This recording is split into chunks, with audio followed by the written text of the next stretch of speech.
तो बाबा को फिर देर नहीं लगती, छल कपट रहित होकर अगर कोई दिल से भगवान राम के चरित्र को गाना शुरू करते हैं तो रामचरित सुनबे को रसिया, राम लखन सीता मन बसिया, यानी कि वो तो रसिया हैं रामचरित को सुनने के, और वो तुरंत आ जाते, बस तुम दिल से। और यही बाबा ने कहा कि वर्णो रघुवर विमल यश, मैं भगवान राम के विमल यश को गाने जा रहा हूं, जो दायक फलचार, जो चारों फलों को देने वाला है, चारों फलों को देने वाला है, एक फल नहीं, वो चारों फलों को देने वाला है, अर्थ धर्म काम मोक्ष, यही बात है। लिख दिया जो दायक फलचार, और समझने के लिए तो साधु महात्माओं के पास जाने पड़ेगा, ग्रंथों के पास जाना पड़ेगा।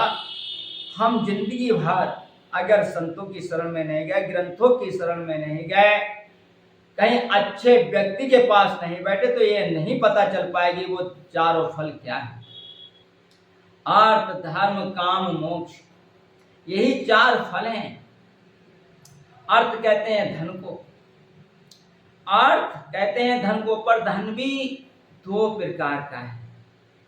एक धन वह जो संसारी धन संपदा है, वह धन है। एक धन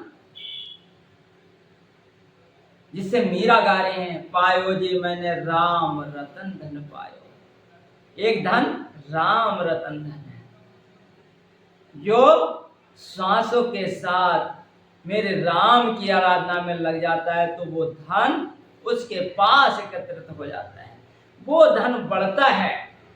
तब हो सकता है इंसान के अंदर कहीं संतों का साथ मिल जाए, भक्तों का साथ मिल जाए, तो उस धन के बढ़ने से कहीं आसक्ति पैदा ना हो उस धन में, कहीं वो धन हमारे लिए दुरुपयोगता की ओर ना ले जाए, कहीं धन को हमें बर्बादी की ओर ना ले जाए। अगरचे वो बड़ा तो उसके बहुत बढ़ने के परिणाम गलत भी होते हैं, पर हाँ बिल्कुल नहीं होते हैं गलत, कि अगर संतों का सहारा रहे, ग्रंथों का सहारा रहे, इंसान सत्संग से जुड़ा रहे, तब कितना भी धन हो, वो धन हमारे लिए साधन का ही काम करता है, दूसरों के हित का ही काम करता है।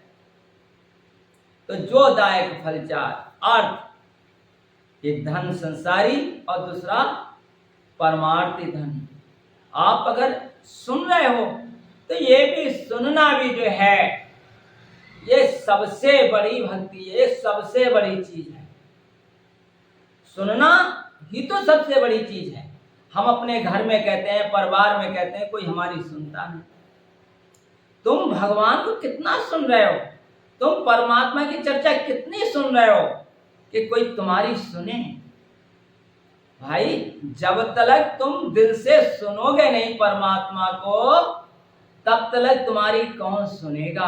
क्योंकि तुम सुनाते उस ढंग से हो कि कोई सुनने को तैयार नहीं है। अगर तुम्हें सुनाने का तरीका आ जाए, बोलने की कला तुम्हारे अंदर आ जाए, वाणी में परमपिता को सम्मिलित अगर आप कर लो, तो हर कोई सुनने को तैयार हो जाए।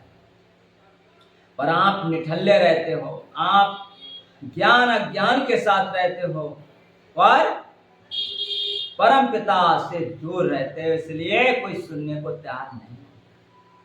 तो अर्थ कब तक हमारा अच्छा है कि जब तक हम हमारा धर्म का साथ है। धर्म के बिना कोई भी नहीं रह सकता इस धरती पर ना, धर्म के बिना धरती ही नहीं रहेगी। धर्म के बिना, अब आप समझो, आंखें मेरी पत्नी की ओर देखती हैं, आंखें मेरी माँ की ओर देखती हैं, आंखें काम संसार को देखती हैं। कौन समझा रहा है इन चीजों के लिए? आंखों में कहां से बदलाव आता है?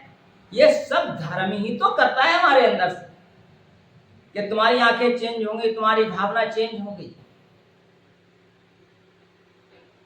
तो धर्म के बिना तो कोई भी नहीं रहता है।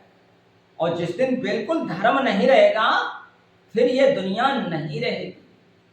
धर्म इति धारते, धर्म के लिए अगर हम धारण करते हैं तो धर्म हमें धारण करता है। धर्म के भी 4 चरण हैं, सत्य, दया, दान, तप।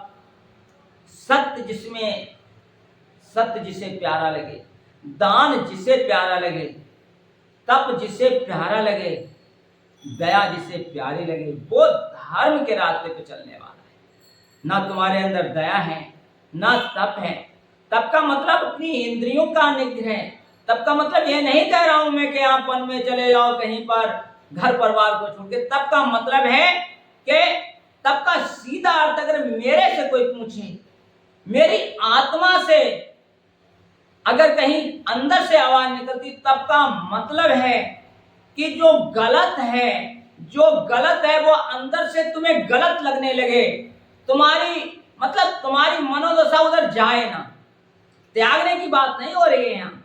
आप भक्ति मार्ग पर तब तक पहुंचे ही नहीं, तब तक नहीं पहुंचे कि जब तक अंदर से भावना गलत की ओर अभी त्यागने की बात आ रही है। मतलब तुम्हारा जीवन ऐसा बन जाए, जीवन में इतनी निर्मलता हो, इतनी पावनता हो कि गलत की ओर तुम्हारा अंदर से मन जाए ही ना। तब हमने बाबा को सुना, तब हमने हनुमान जी की कथा सुनी, तब हमने वास्तव में बाबा के हम भक्त हैं। क्योंकि पहली ही बात में बाबा तुलसी ने कहा है कि हनुमान जी के बारे में वो 40 लिखने जा रहे हैं और वो एक ही बात कहने जा रहे हैं कि जो दायक फल चाहे, जो चारों फलों को देने वाला है। तो धर्म का एक विशेष अंग है दया, करुणा होनी चाहिए हमारे अंदर। हमारे अंदर सत्य होना चाहिए, दया होनी चाहिए, दान होना चाहिए। और फिर जब ये सब है, अर्थ भी है, धर्म भी है, तब हमारे काम अच्छे होंगे, फिर हम अच्छे कर्म करेंगे। फिर किसी प्रकार का ऐसा कर्म मुझसे हो नहीं सकता अगर जीवन में धर्म उतर रहा है कि जिसको ग्रंथ गलत बताएं, जिसको संत गलत बताएं, जिसको संसार गलत बताए, जिसको हमारा परिवार गलत बताए ना, फिर वो सब ठीक होगा, फिर सब ठीक होगा। और यही ठीक होने के लिए आज कुछ दिल से बोलने के लिए बाबा के लिए हुआ, क्योंकि अभी हनुमान जयंती थी। बड़ा धूमधाम से बहुत पैसा खर्च कर करके लोगों ने हनुमान जयंती मनाई। और मैं भी वहां गया, एक जगह सुंदरकांड हुआ रहा था, सुंदरकांड का पाठ हो रहा था, हमारे लिए वहां बुलाया गया, हम भी वहां गए। मैंने वहां देखा जो सुंदरकांड के पाठ करने वाले थे, बीच बीच में एक तो तर्जें, दूसरे कुछ का कुछ, यानी भजन भाव बीच में खूब डाल देना। सुंदरकांड के लिए एक तो इतनी तेजी से पढ़ रहे थे कि चौपाइयां तलक समझ में कठिन आ रही थी, और दूसरे बात अगर उससे तुम इतना तेज पढ़ रहे हो तो फिर बीच बीच में भजन क्या, या तो बाद में गा लो या पहले गा लो। सुंदरकांड को तो कम से कम उसकी तर्ज में जो बाबा ने लिखा है उसी हिसाब से गा लो। क्या बाबा ने कहीं लिखने में कमी कर दी? गा तो तुम बाबा की गाथा रहे हो, तुलसी की गाथा गा रहे हो, फिर भी पता नहीं क्या क्या भक्त शुरू में आप कहे जा रहे हो, लोग तुम्हारे लिए काफी पैसा देकर बुला रहे हैं। तो क्या क्या संदेश है? क्या बाबा कहीं बैठे देखते होंगे तुलसी तो कहते होंगे क्या मैंने यही सबके लिए तुम्हारे लिए लिखा था? या हनुमान जी कहीं बैठ कर देखते होंगे तो कहते होंगे क्या है ये सब? तो असलियत से धीरे धीरे विचलित होना, आपके अंदर करुणा, धर्म, पावनता, बाबा के लिए अगर देखा जाए तो हमारे शरीर में पूर्णता जो ओजस है, जो शक्ति है, जिसे ब्रह्मचर्य कहते हैं, बाबा को बहुत प्रिय है। हनुमान जी के लिए तो फिर हमारे काम अच्छे होंगे, और जब कर्म अच्छे होंगे तब हम मोक्ष के अधिकारी होंगे। ये बात। दूसरे दोहे में उन्होंने कहा जो समझने लायक है, जानने लायक है, देखने लायक है और अगरचे हम चीजों को समझें, जाने तो बहुत बड़ी बात बनती है एक एक चीज से।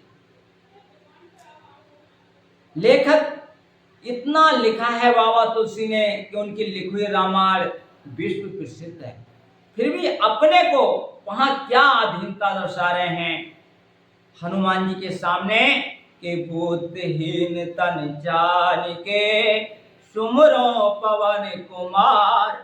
बुद्धिहीन, अपने को बुद्धिहीन लिखा है कि मेरे में बुद्धि है ही नहीं, इसलिए मैं क्या हनुमान जी को सुमर रहा हूं। पहले लिखा बुद्धिहीन, बोले बुद्धि की बात नहीं, अगर बुद्धि देवी दी पर उससे काम चलेगा नहीं। कह रहे हैं बल भी दो उसके साथ में, बुद्धि खूब हो बल ना हो, बल बुद्धि विद्या देव मोह और हरो कलेश विकार। बल भी चाहिए मुझे, बुद्धि भी चाहिए और वह विद्या भी चाहिए जिसके द्वारा राम रीझ जाते हैं। बल भी चाहिए, अच्छा बल खूब अखंड हो, बुद्धि ना हो तो क्या काम है बल का, मुझसे दुरुपयोग ही होगा। अगर बुद्धि भी अगर अच्छी ना हो तब भी दुरुपयोग होगा, फिर भी दुरुपयोग होगा। और बुद्धि अच्छी हो उसके लिए विद्या चाहिए। कौन सी विद्या? वह विद्या जो तुम्हें राम का स्मरण दिलाए। और फिर कह रहे हैं ये हो तो हो, पर उसके बाद में कह रहे हैं कि हरो कलेश विकार। ये बात इतने काम की है, इतने काम की है, पूरे जीवन का सार है हरो कलेश विकार। वो कह रहे हैं मेरे अंदर मैंने देखा है कभी काम मुझे खींच के ले जाता है, कभी क्रोध खींच के ले जाता है, कभी लोभ की ओर मेरी मन चला जाता है। षड विकार है हमारे अंदर, कभी ईर्ष्या, कभी जलन, ये जितने विकार हैं ये प्रभु मेरे अंदर हैं। तुम्हें ये बल बुद्धि विद्या दोष दो, पर हरो मेरे इन विकारों को हरण कर लो, आप हरण कर लो, यानी कि आप ले जाओ इनके लिए चुरा करके मेरे अंदर से। हरो यानी हरने का मतलब होता है कि तुम इन्हें उठाकर ले जाओ और मैं मेरे अंदर ये है, मैं इन्हें देने को तैयार हूं, यानी मैं इन्हें देने को तैयार हूं। बाबा तुलसी का क्या महत्व है, इन सब चीजों से क्या सीख मिलती है? हरो कले यानी कि हम इन पर काबू पालें, ऐसा नहीं है। मैं तो ये कह रहा हूं कि जड़ ही खत्म हो जाए, मेरी तो जड़ ही खत्म हो जाए यहां से। तुम इन्हें आप ले जाओ, आप ले जाओ इन्हें। और जब ये हरण हो जाए, जब रहे ही ना रहे बांस ना बजे बांसुरी सा चीजें, मतलब जब तक कोई भी चीज है तो कहीं ना कहीं, तो कह रहे हैं कि हरऊ कलेश विकार। जो ये कलेश है मेरे जीवन में, क्या कलेश है कि कभी काम मुझे सता देता है, तो कभी क्रोध मुझे जला देता है, कभी लोभ के गारत में मैं गिर जाता हूं, तो कभी मुंह की फांस में मैं बंध जाता हूं, अज्ञानता रूपी अंधकार में गिर जाता हूं, कभी अहंकार मुझ पे इतना हावी हो जाता है कि जो कुछ थोड़ा बहुत मैंने कहीं से जाना है उसे मैं अपना मान लेता हूं, या कहीं से कुछ मुझे मिला है उसे मैं अपना मान लेता हूं। तो कह रहे हैं वो इन्हें हरो कलेश विकार। तो जब ऐसी हम पर चीजें बस जाएं, जब ऐसी हमारी रहनी बन जाए, और देखो अगर हम बाबा को मानने वाले हैं तो सुंदरकांड तो हम जरूर ही पढ़ेंगे। सुंदरकांड की कुछ चीजें बड़ा काम जानते भगवान सब हैं। हनुमान जी के हाथ में अपनी मुद्रिका देते हैं और उनसे कुछ कह भी देते हैं कि उन्हें पता है काज यही करेंगे। और जब वो लंका में पहुंचते हैं, सब में देखते हैं, हर जगह ढूंढते हुए और विभीषण से मिलते हैं, विभीषण से मां सीता का पता पूछते हैं। और विभीषण से मिलने पर विभीषण कहते हैं आप भाव मोय भरोसा हनुमंता, बिन हरि कृपा मिले नहीं संता। मुझे भरोसा हो गया है हनुमान जी, बिना हरि की कृपा से संत नहीं मिलते। और जहाँ दो साधु मिलते हैं तो साधना सफल होती है, माँ का पता चल जाता है। और जब वो जाते हैं वहां पर तो देख मनऊ में मनहि मुमकीन प्रणामा, बैठे बीत जात निश्यामा। जाकर देखा है तो क्या अवस्था देखी है माँ सीता की। मन ही मन में प्रणाम किया है माँ सीता को, और पूरी रात बैठे बैठे, चारों पहर बैठे बैठे प्रभु की याद में बीत जाती। ऐसी दशा माँ सीता की देखी हनुमान जी ने कहा। और वो ऐसी दशा देखकर क्या ऐसा शरीर दिखाया है बाबा तुलसी की लेखनी क्या हमें दिखाती है कि कृष्ण सरिसा जटा एक बैनी, जपत हृदय रग पत गुण श्रेणी। शरीर कमजोर हो गया है और शीश पर एक जटा बेनी जैसी बनुई है, हृदय में राम हा राम की रट लगी है। भगवान के चरणों में मन लगा हुआ है, अपनी आंखें अपने चरणों में जमा रही हैं। ऐसी दशा है माँ सीता की। और उस दशा को देखकर मन ही मन में प्रणाम करके एकदम जाकर के सामने प्रकट नहीं हुए हैं।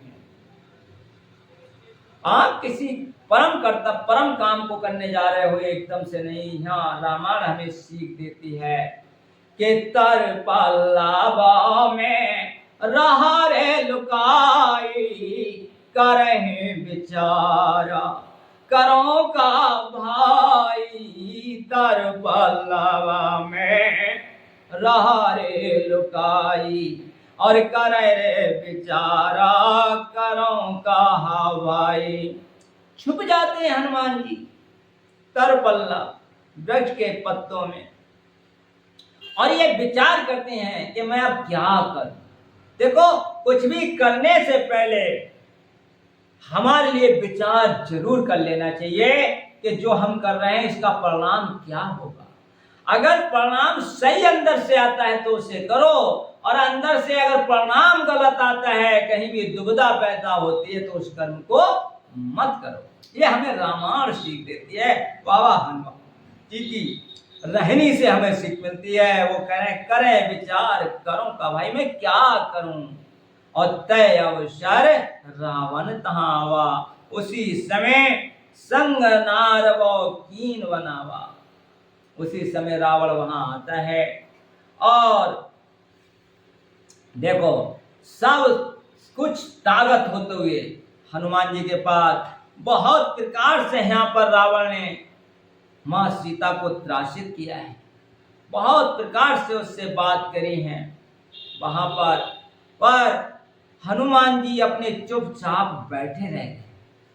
ये ऐसा नहीं कि उनके अंदर शक्ति नहीं है, वो चाहते उसी समय रावण के लिए कुछ भी कर सकते थे, पर समय की मांग देखकर कितनी भी शक्ति होने पर अपने आप को नियंत्रित कर लेना, यही बाबा की पहचान है यहाँ पर।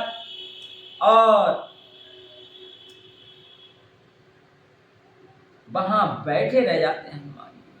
जब चले जाता है रावण, तब कहीं जाकर के हनुमान जी प्रकट होते हैं, और प्रकट होने से पहले वो भगवान की कथा गाना लगते हैं। राम कथा जो वो है, राम कथा गाना शुरू करते हैं। उससे पहले वो अब माँ सीता इतनी दुखी हो जाती हैं कि आग मांगना शुरू कर देती हैं, त्रिजटा से खूब बातें होती हैं, और फिर कहीं मुंद्रिका वो डालते हैं हनुमान जी। कब कर हृदय विचार दीन मुंद्रिका डालता, तब मुंद्रिका डाल देते हैं। और वो मुंद्रिका जब देखती है सीता जी कि राम नाम अंकित है इस पर, माया से तो ऐसी बना नहीं जा सकती, राम अजय है, उन्हें कोई जीत नहीं सकता, फिर ये आई कैसे? जीत को सके अजय रगराई, भगवान तो अजय है, उन्हें कोई जीत भी नहीं सकता। माया ते अस रचने जाए, माया से ऐसा रची नहीं जा सकती। उस समय सीता मन विचार करना ना, मधुर बचन बोलो हनुमाना। मधुर वचन बोलते हैं हनुमान जी उस समय। क्या? रामचंद्र गोना बारा नहीं लगा, सुनत ही सीता कर दुख भागा।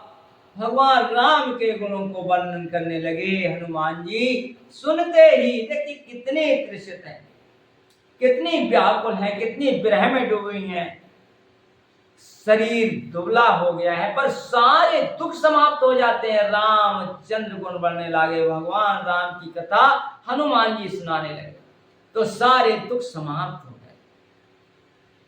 ये कथा का परिणाम है। ये कथा अगर कोई सुनने का वास्तव में रसिक है, रस है किसी को इसके सुनने का, तो फिर वह बहुत भाग्यशाली है, क्योंकि परम पिता परमात्मा की कृपा है उस पर, क्योंकि राम कथा उसे अच्छी लग रही है। सुनते ही सीता कर दुख भागा, सीता जी का दुख भाग गया। और लागी सुने श्रवण मन लाए, आदेव ते सब कथा सुनाई। श्रवण यानी कान उधर लगा दिए और मन लगाकर कथा सुनने लगी। और पूरी कथा आज से लेकर अंत तक किस प्रकार जी राम मिले, किस प्रकार से सब कथा सुनाई। आदौते, आद का मतलब शुरू से, किस प्रकार से राम का जन्म, सीता विवाह, यानी सब पूरी कथा सुनाई। आदौते सब कथा सुनाई। और जब श्रवण अमृत जय कथा सुहाए, कहे सो प्रकट होत के नाई। जो इतनी सुंदर, जो कानों को अमृत के समान सुख देने वाली कथा है, वो मेरे सामने प्रकट क्यों नहीं हो रहा है? तब हनुमंत निकट चल गए हो और फिर बैठी मन विस्मय में। हनुमान जी को देखकर, बंदर का रूप देख करके ऐसे हनुमान जी गए, अपना मुख घुमाकर सीता में बैठ गया। बंदर ये कथा सुना रहा था, हम इसकी मुख से भगवान का चरित्र सुन रहे थे। यानी कभी इससे पहले बंदर राम के साथ देखा नहीं। बड़ा दुखी हो जाते हैं। तब हनुमंत निकट चल गए हो, निकट गए पर मुंह घुमा कर बैठ गए। तब हनुमान जी ने, जो रामचंद्र जी ने चुपके से कहा था, वो बात कही। क्या? राम दूता मैं मातु जाने के, सत्य सपत करुणा निधान के। ये करुणा निधान एक भगवान का नाम है, ये माँ सीता को ही पता है। पर ये नाम हनुमान जी अगर ले रहे हैं तब उन्हें विश्वास हो जाता है कि वास्तव में राम का दूत है, मैं राम दूत हूं। और ये मुद्रिका माँ तुम्हें आनी, दीन राम तुम कैसे दानी। तुम्हारे लिए देने के लिए मुद्रिका मुझे राम ने दी है। और बहुत प्रकार से वहां हनुमान जी रहे, बहुत वार्ता प्यार माँ ने दिया है, वहां पर बहुत अच्छे ढंग से प्यार लुटाया है माँ ने। और हनुमान जी ने उसके बाद में कहा है कि मुझे माँ भूख लगी है। कथा सब जानते हैं। और बहुत प्रकार से अपना कर्तव्य दिखाया है वह हनुमान जी ने। राक्षसों को खूब मारा है, कुछ मर्दे से कुछ मसल दिए हैं और बाद में प्रभु का कर्म करने के लिए बंध भी जाते हैं नाग। ब्रह्मभाष्य में मेघनाथ के द्वारा और जाते हैं और उस समय रावण को भी बहुत अच्छे ढंग से समझाया है। बल्कि एक चौपाई मुझे बड़ा प्रिय लगती है जो हनुमान जी ने कही है कि रामा विमुखा संपता प्रवताई के जाय रही रे पाए वे न पाए। हे रावण, राम के विमुख होने से जो संपत्ति तुम्हें मिली है, जो प्रभुता तुम्हें मिली है, वो मिलुई के बिना मिलुई के समान जा रही है। क्यों? क्योंकि संपत्ति प्रभुता या जो कुछ है तब तक अच्छा है कि राम हमारे हृदय में हो और ये बात हमारे समझ में आ जाए कि पायो जी मैंने राम रतना धन पायो, पायो जी मैंने राम रतना धन पायो।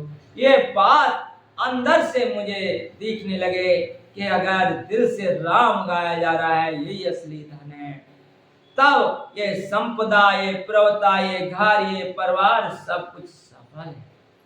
पर समझ में कब आता है इंसान के कि जब प्रभु की कृपा होती है। कोई भी समझाए, जब तक परमपिता परमात्मा की कृपा ना हो, वो हमें अपनी भक्ति ना देना चाहते हो, तब तक की बातें समझ में नहीं आती। रावण के भी समझ में नहीं आई ना, और कहा कि अरे मूर्ख, अरे सट, हमारे लिए तो गुरु बनकर समझा रहा है, क्या हमें किसी प्रकार की योग्यता कम है? और मारने का हुक्म दे दिया है। उसी समय जब विभीषण आते हैं, विभीषण समझाते हैं, तब कहीं समझ में आती है और सब जानते हैं कि रावण हनुमान जी की पूंछ जलाने का हुक्म देता है। अब हनुमान जी ने खुद बार बार देखा कि यार अंग भंग कर पटवो बंदर के, अंग भंग करके पटवो, कभी यार ये नाक कान कटवा दे तो अपनी बहन की याद आ गई, इसे तो बड़ा मामला खराब हो जाएगा। कहीं ये अपने बहन की याद कर ले, अंग भंग कर पटवो बंदर। रावण ने कह दिया चलो मारो मत, अंग भंग करके पटवा दो, क्योंकि यार यह इसने नाक कान काट दिए तो बहुत बुरी बात होगी। अच्छा आए क्या करना, तो बार बार अपनी पूंछ की ओर देखें, हनुमान जी बार बार अपनी पूंछ की ओर देखें। रावण ने सोचा कि इसकी पूंछ पर बहुत मनता है, तो पूंछ के लिए ही खत्म कर दिया था, इसे जला दिया। जब रावण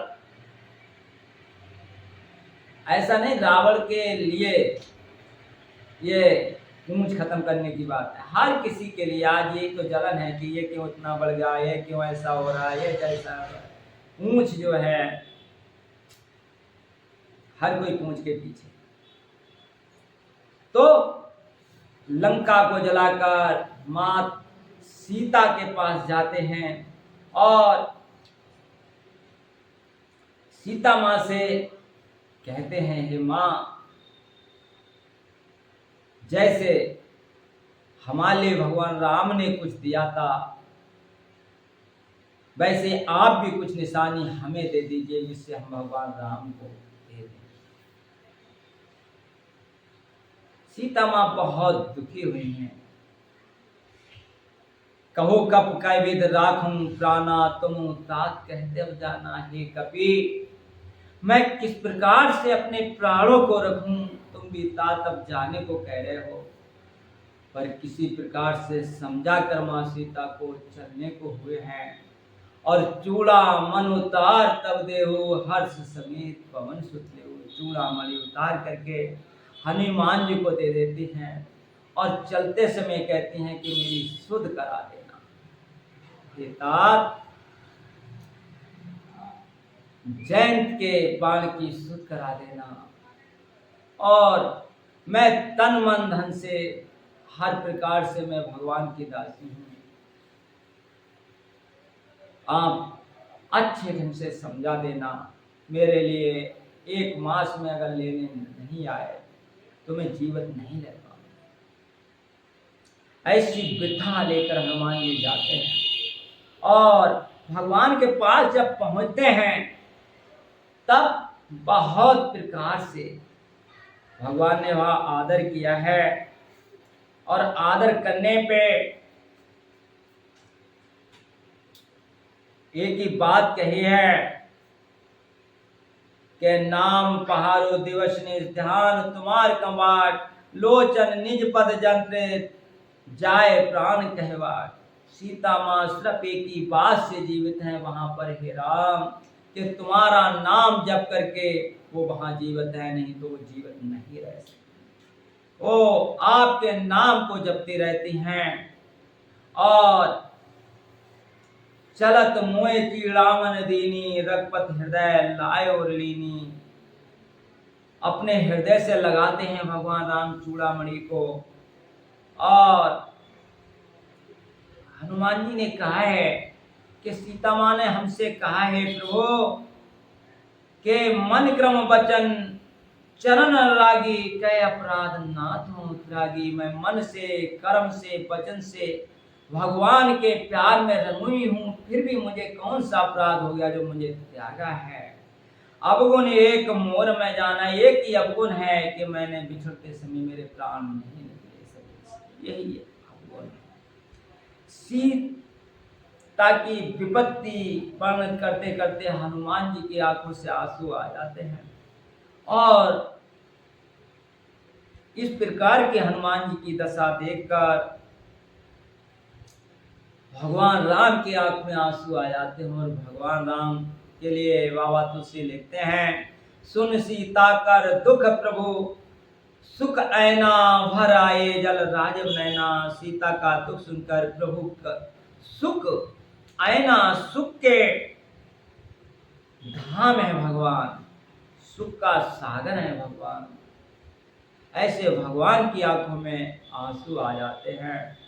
वचन काय मन मम गत जाहि स्वप्न बूझो विपत्ति ताहि। जो वचन से कर्म से मेरा हो गया है हे हनुमान, उसके लिए विपत कैसे, उसे पता ही नहीं है विपत क्या चीज होती है, क्योंकि वो मेरा हो गया है। और हनुमान जी ने भी यहाँ यही बात कही है, कह हनुमान विपत प्रभु सोही जब तब सुमरन भजन न हुई। हाँ प्रभु, यही सबसे बड़ी विपत्ति है कि जब तक हमसे तुम्हारा भजन ना हो, तुम्हारी याद ना हो, तुम्हारा सुमरन ना हो, यही इंसान की सबसे बड़ी विपत्ति है। यही सबसे बड़ी विपत्ति है। हम अपनी ओर देखें कि हम कितना भगवान का स्मरण करते हैं, कितनी भगवान की याद करते हैं। अगर ये बात हमारे दिल में नहीं उतर पा रही है तो क्या फायदा हनुमान जयंती मनाने का, क्या फायदा बाबा के गुण गाने का, कि अगर के हम भगवान के नहीं हो पा रहे हैं। बाद में बाबा तुलसी लिख दिए चालीसा समाप्त करने के लिए, पवन तनय संकट हरन मंगल मूरत रूप राम लखन सीता सहित हृदय बसौ। मंगल मूर्ति हनुमान जी को कहा है, सुरभूप देवताओं के राजा कहा है, संकट हरण, संकट को दूर करने वाले। और एक ही संकट है हमारे लिए कि हम भगवान की याद नहीं कर पाते, यही सबसे बड़ी। फिर कहा राम लखन सीता सहित हृदय बसो। राम कौन है, जरा हम थोड़ा सा विचार करें। राम ज्ञान के सागर हैं, लक्ष्मण बैराग के धाम है, सीता माँ भक्ति है, हनुमान जी ब्रह्मचर्य है।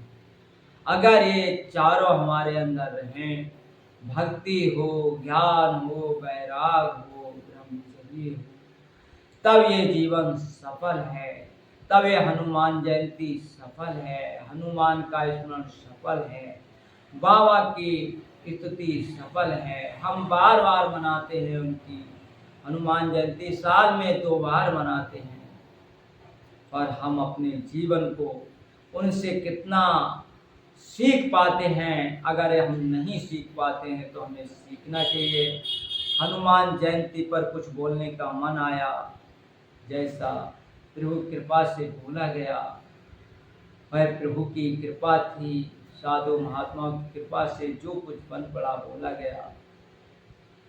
पर हाँ, एक बात है, इस बात को जो बार बार सुनेगा उसके हृदय में भक्ति जरूर जागृत होगी, उसे अपने संभालने की जरूर लगन लगेगी। प्रभु के चरणों में प्रीत बनी रहे। राम श्री राम, राम श्री